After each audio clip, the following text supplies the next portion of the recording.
Hello दोस्तों। भस्मासुर को भगवान शिव ने एक पावर दी और उसका उसने गलत इस्तेमाल किया। ऐसे ही हम सबको ईश्वर की, भगवान शिव की बहुत सारी पावर्स दी गई है। क्या हम उसका सही यूज कर रहे हैं? क्या आप उसका सही यूज कर रहे हैं? भस्मासुर ने कैसे अपनी पावर का गलत यूज किया? हमें कौन कौन सी पावर मिली है और उन पावर्स के दम पर हम क्या क्या कर सकते हैं, और अगर हम उनका गलत उपयोग करते हैं तो कैसे भस्मासुर की तरह ही हमारा विनाश भी निश्चित है। तो अगर आप ये सब जानना चाहते हैं तो वीडियो एंड तक जरूर देखिएगा।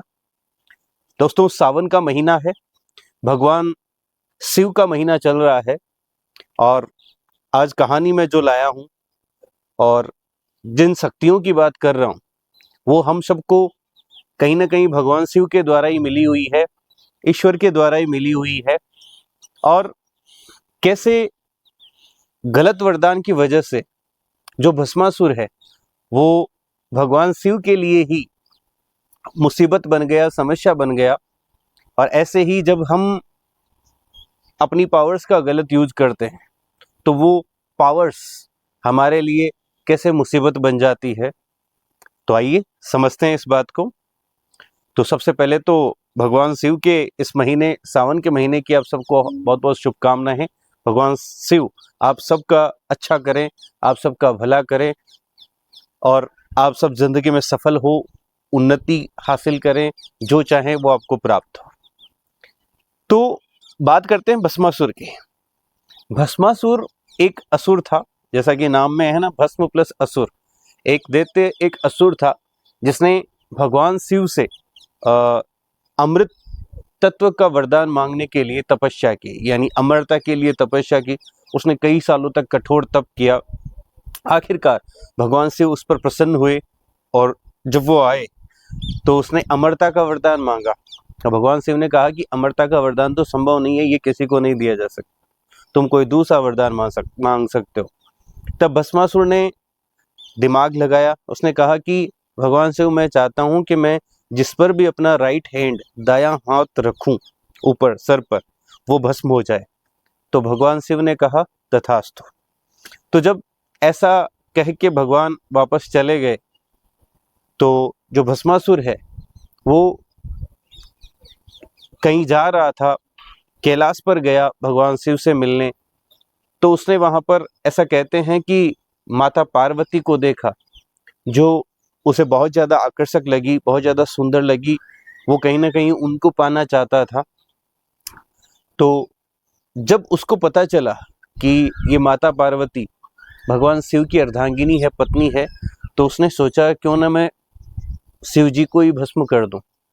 तो वो भगवान शिव के पास गया और उसने कहा कि मैं अपनी शक्ति का उपयोग आप पर ही करना चाहता हूँ। मैं ये देखना चाहता हूँ कि क्या ये शक्ति काम करती है या नहीं करती है। तो उसने अपना हाथ बढ़ाया भगवान शिव के सर पर रखने के लिए। भगवान शिव को उड़कर वहां से भागना पड़ा। शिव जी आगे आगे, वो पीछे पीछे।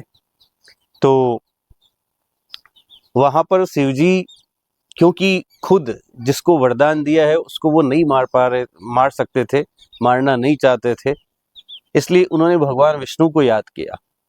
फिर भगवान विष्णु वहां पे आते हैं, जो कि एक मोहिनी, बहुत ही सुंदर स्त्री, परम सुंदर स्त्री का रूप धारण करके आते हैं। और वो जो भस्मासुर है उनके सामने आते हैं। भस्मासुर उन मोहिनी रूप पर कहीं ना कहीं मुग्ध हो जाता है, मोहित हो जाता है। तो वो चाहता है कि वो जो मोहिनी है उससे शादी कर ले। तो मोहिनी कहती है मैं तुमसे शादी कर लूंगी, बस मेरी एक शर्त है, तुम्हें मेरे साथ नृत्य करना पड़ेगा, डांस करना पड़ेगा। तो वो राजी हो जाता है और भस्मासुर और मोहिनी फिर डांस करते हैं। तो उसमें एक स्टेप, बहुत सारे स्टेप्स जब डांस की होती है तो उसमें एक स्टेप ऐसी भी होती है जिसमें मोहिनी अपना जो हाथ है वो अपने सर पर रखती है, और वैसा का वैसा वो भस्मासुर भी करता है, वो अपना हाथ अपने सर पर रखता है, और इस तरह से भस्मासुर वहीं पे भस्म हो जाता है। यानी जो पावर ईश्वर के द्वारा दी जाती है, अगर उसका गलत उपयोग किया जाता है तो फिर भगवान की ऐसी शक्ति वहां पे प्रकट होती है जो उस जो पावर का गलत यूज कर रहा है उसको ठगने आती है, फिर वो उसको बेवकूफ़ बनाने आती है। जैसे भस्मासुर को भस्म करने की शक्ति मिली थी, इस पावर का वो सही यूज ये करता कि कोई बुरी शक्तियां होती वो उसको भस्म करता, लोगों को बचाता, लोगों का भला करने के लिए उस पावर को काम में लेता। लेकिन उसने तो उल्टा किया, उसने तो उल्टा भगवान शिव को ही उस पावर से भस्म करना चाहा। ऐसे ही हम सबको पावर मिली हुई है, हम सबको जो बड़ी है 4 पावर मिली हुई है भगवान शिव से या ईश्वर से। सबसे पहले है चुनने की पावर, चुनने की स्वतंत्रता, द राइट टू चूज। हम चाहे जो चुन सकते हैं, यानी हम आज क्या खाएंगे, क्या पिएंगे, चुन सकते हैं। क्या पहनेंगे, चुन सकते हैं। कौन से दोस्त बनाएंगे, चुन सकते हैं। अपना जो टाइम है उसको कैसे यूज करेंगे, यूटिलाइज करेंगे या वेस्ट करेंगे, चुन सकते हैं। और कहाँ घूमने जाना है, क्या देखना है, क्या सुनना है, ये सब हम चुन सकते हैं। तो ये जो चुनने की स्वतंत्रता है, ये बाकी जितने भी प्राणी है उनमें बहुत लिमिटेड होती है, निश्चित होती है, लेकिन हम इंसानों में ये बहुत ज़्यादा होती है।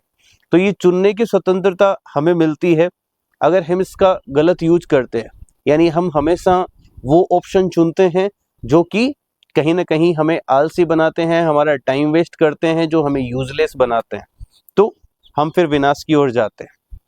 तो ये एक पावर है जो हमें दी जाती है। दूसरी पावर है हमारे पास लर्निंग की पावर, यानी सीखने की क्षमता। देखो, बाकी जितने भी प्राणी हैं वो सीखते भी है तो बहुत से लिमिटेड वे में सीख पाते हैं। जैसे माना कि कुत्ते को या हॉर्स को भी ट्रेन किया जा सकता है, लेकिन एक लिमिटेड वे में। सीखने की पावर हमारे ही अंदर है, हम चाहे जितना सीख सकते हैं। ठीक है, हम चाहे जितना सीख सकते हैं, चाहे जो स्किल सीख सकते हैं, हम किताबों से सीख सकते हैं, हम व्यक्तियों से सीख सकते हैं, हम परिस्थितियों से सीख सकते हैं, हम किसी भी चीज को ऑब्जर्व करके सीख सकते हैं। ये पावर ईश्वर ने हमें दी है। लेकिन हम जब इस सीखने की पावर का यूज नहीं करते हैं, ये इस सीखने की पावर का गलत यूज करते हैं, तो फिर ये निश्चित तौर पर हमें विनाश की ओर ले जाती है और ये पावर का मिसयूज होता है। तो हम सबके पास जैसे टाइम हो सकता है लिमिटेड हो, किसी के पास 70 साल है, किसी के पास 80 साल है, किसी के पास 90 है, किसी के पास 50 है, लेकिन उन सब में उस टाइम में सीखने की पावर हम सबके पास है।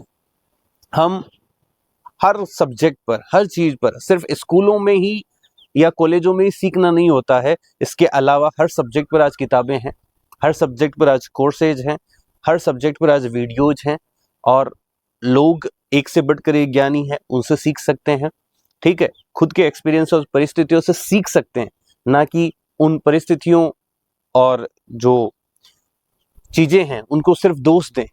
उन परिस्थितियों से हम सीख सकते हैं कि ये परिस्थिति हमें क्या सिखाती है, ये व्यक्ति हमें क्या सिखा सकता है। तो हम सीखने की दृष्टि पे आए तो हम बहुत कुछ सीख सकते हैं, और जो रियल डेवलपमेंट है हमारा वो सीखने से ही आता है। हमें इस धरती पे भेजा भी सीखने के लिए ही गया है। हम चाहे जितनी स्किल सीख सकते हैं, और जितनी ज़्यादा स्किल हमारे पास होगी, जितना ज़्यादा नॉलेज हमारे पास होगा, इस धरती पर वैल्यू हमारी उतनी ही ज़्यादा बढ़ेगी। आज दुनिया के जितने भी सक्सेसफुल पर्सन है ना, उनमें और हमारे में अंतर इतना ही है कि उन्होंने बहुत सारी चीज़ें सीख रखी है और हमने बहुत लिमिटेड चीज़ें सीख रखी है।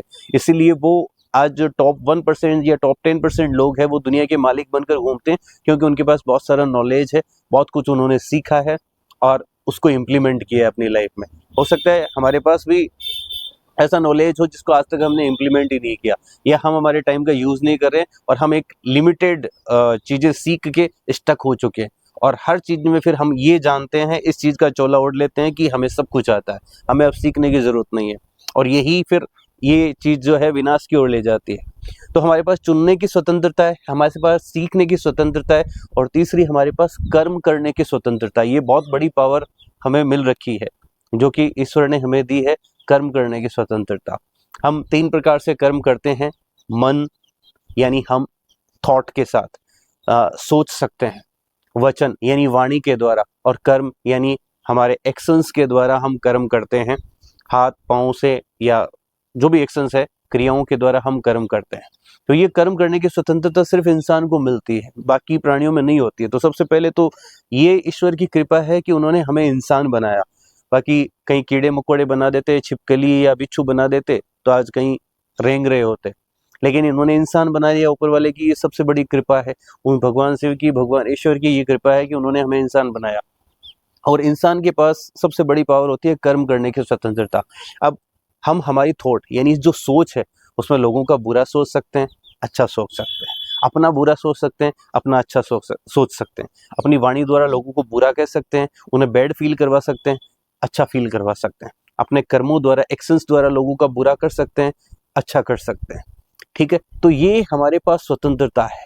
और जब हम स्वार्थ से ऊपर सर्वार्थ की सोचते हैं तो यही असल डेवलपमेंट है, यही इस पावर का सही यूज है।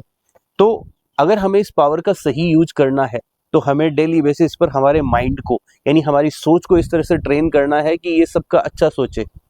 जैसे हम अपनी सोच में क्या होता है, हम दूसरों से जल सकते हैं, जलन आ जाती है, नेगेटिव थॉट्स आते हैं, हालांकि उनका कहते हैं कि डायरेक्ट कोई परिणाम नहीं होता है। जैसे ये सोच है, सोच का परिणाम नहीं, कर्मों का रिजल्ट आता है। और कलयुग में तो कहीं ना कहीं सोच को थोड़ा सा छूट दी गई है कि आपका जो बुरा सोचना है वो हो सकता है आपको बुरे परिणाम नहीं दे, लेकिन फिर भी इंटेंशनली किसी के बारे में गलत सोचना, लगातार सोचना, वो बुरे परिणाम क्रिएट करेगा ही। सोच के बुरे परिणाम क्या आते हैं? किसी के बारे में जलना, किसी के बारे में नेगेटिव थॉट रखना, भविष्य में आपको आपकी जो प्रोग्रेस है उसको रोकने का काम करेगी। और लोग आपसे फिर वही नेगेटिव जो थॉट्स हैं वही आपकी ओर भी आएंगे, लोगों के प्रति, वो भी बिना किसी वजह के। तो ये कहीं ना कहीं उन्हीं का परिणाम होता है और प्रोग्रेस रोकने का ये काम करती है। जैसे नेगेटिव अपन सोचते हैं या किसी के प्रति हम जलते हैं तो हम लाइफ में आगे नहीं बढ़ते हैं, कहीं ना कहीं हम जो चाहते हैं वो हमारे सपने पूरे नहीं होते हैं, हम एक पर्टिकुलर जगह पर रिवॉल्व करते रहते हैं, घूमते रहते हैं। ऐसे ही वाणी की स्वतंत्रता हमें मिलती है। हम दूसरों को चाहे अपनी वाणी से अच्छा फील करवा सकते हैं, उनके लिए अच्छा कह सकते हैं, हमेशा अच्छे शब्दों का यूज कर सकते हैं और पीछे से उनकी बुराई की जगह बड़ाई कर सकते हैं, उनमें अच्छाइयाँ देख सकते हैं। तो जब हम इस तरह से देखते हैं तो हम कहीं ना कहीं भलाई कर रहे होते हैं, अच्छा कर्म कर रहे होते हैं। और जब इसका उल्टा कर रहे होते हैं तो वो बुरा कर्म हो जाता है। एक्शंस के द्वारा किसी को चोट पहुंचा सकते हैं, किसी का अच्छा कर सकते हैं, किसी का छीन सकते हैं, किसी को दान दे सकते हैं। ठीक है, ऊपर वाले का नाम जप कर सकते हैं, भजन कीर्तन कर सकते हैं और संतों की सेवा कर सकते हैं, किसी मानव मात्र की, प्राणियों की, हर प्राणी की सेवा कर सकते हैं। तो ये हम चुन सकते हैं कि हम कौन से कर्म करेंगे, उस पावर का कैसे यूज करेंगे। तो ये जो 3 पावर है यानी कर्म करने की, चुनने की और खुद को लिटरेट करने की, एजुकेट करने की, ये 3 पावर हमारे पास है। एक चौथी पावर और हमारे पास आती है, वो है पावर ऑफ इमेजिनेशन यानी कल्पना की शक्ति। और जो व्यक्ति चिंता करता है या नेगेटिव विजुअलाइज करता है कुछ भी, तो वो कहीं ना कहीं कल्पना का दुरुपयोग करता है। किसी ऑथर ने बहुत अच्छी बात कही कि जो चिंता है वो कल्पना का दुरुपयोग है। तो जैसे आज हम क्या है कि हमारी आदत है, जैसे एग्जाम दिया तो यार कहीं मैं फेल नहीं हो जाऊं, मेरे को तो लगता है उसमें इतने ही नंबर आएंगे, या नेगेटिव सिचुएशन अपने आप विजुअलाइज करने लग जाते हैं। हम गाड़ी चला रहे होते हैं तो कई बार थॉट आते हैं एक्सीडेंट वाले, तो वो नेगेटिव कल्पना का दुरुपयोग है।